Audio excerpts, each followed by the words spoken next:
What is up, my friends? My friends, welcome back to another episode of Chaotic Serenity.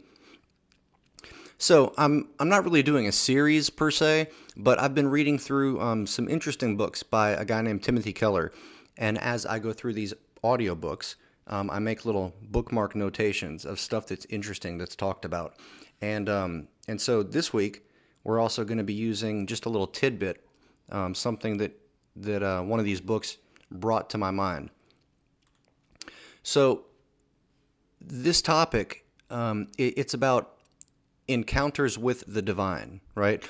In the Bible, throughout the Bible, but more specifically in the Old Testament, when we read about when people have encounters with the living God, right? Usually, God will manifest Himself to a person or peoples in some sort of way, right? Like with Moses, the burning bush. Sometimes in visions or dreams, like with Isaiah. And Isaiah sees the Lord, and the Lord's robe comes down, and it's filling up the temple, and so many times, more so than not. And this even applies in regards to when people come into contact with angelic beings in the Bible. Here's the little excerpt from the book. It says, in biblical accounts of encounters with the divine, for example, Exodus 3:33 and Isaiah 6, the human recipients feel utterly insignificant. These texts also reveal a God whose presence is violently traumatic and lethal, yet compelling and attractive at the same time. So I think that that's very interesting. A lot of times I will hear people talking about what they think heaven is going to be like, and when they get to heaven, that they're going to be happy and they're going to embrace Jesus with a hug, and that very well may be the case, right? Definitely could be true. But when I think about encountering God, and I think about His holiness, right? His holiness is something that we are unable, I believe, to comprehend.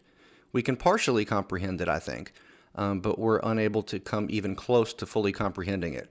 His majesty and His glory and His holiness and His righteousness.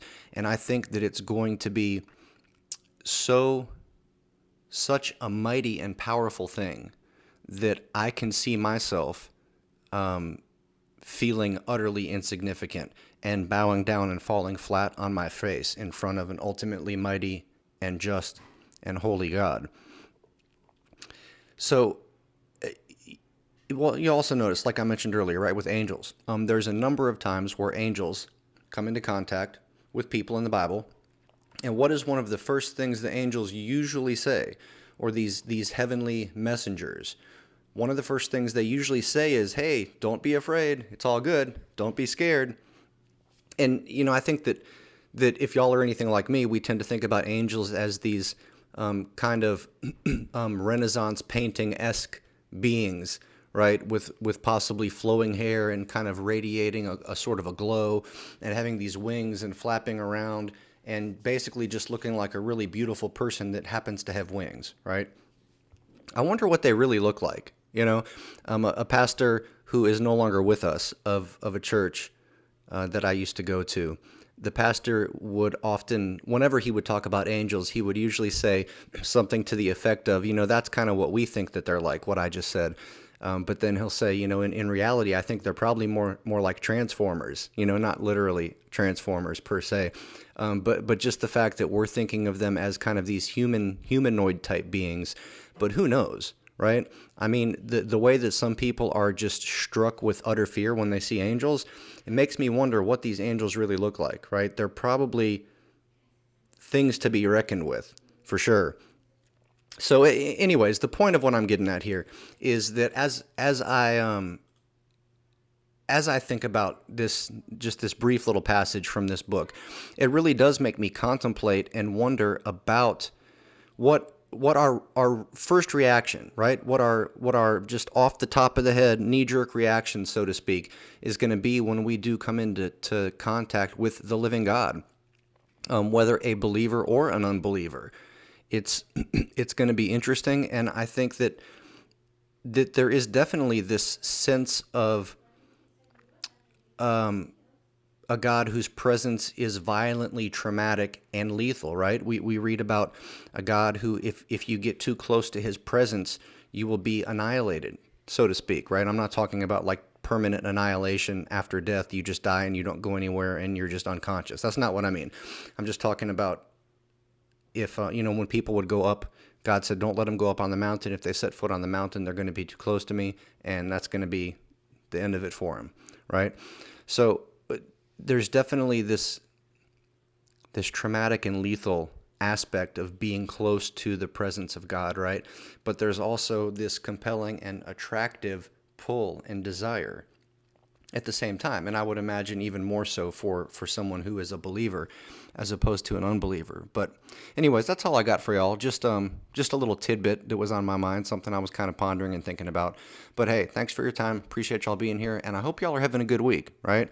It is Monday, and we do have quite a few days left ahead of us in this week, right? The week is pretty much just getting started. So I want to offer y'all some encouragement, okay? I want to encourage you in this way, all right? You have got, we'll call it 6 days left in the week, and I'm sure that many of you have a job you have to go to. Many of you have children at home that you are raising. Many of you have very, very busy and chaotic days ahead of you. But I want to encourage you to find time to spend with the Lord, right? Find time to spend with the Lord in prayer, in meditation, and reading the Word, right? That's my encouragement for you guys today, is to try to get in the Word, right? You got to get into the Word to get the Word into you. So if you need to, go hop on, check out the Daily Dose, follow along with us. In the Daily Dose, we're getting ready to start the New Testament here before too long. I think it's just a couple more weeks, 2 more weeks maybe, somewhere around there, and we're going to be hitting up the New Testament, and we're going to have a super fun time doing that. So that's all I got for y'all for today. But hey, until we meet again, friends, deuces.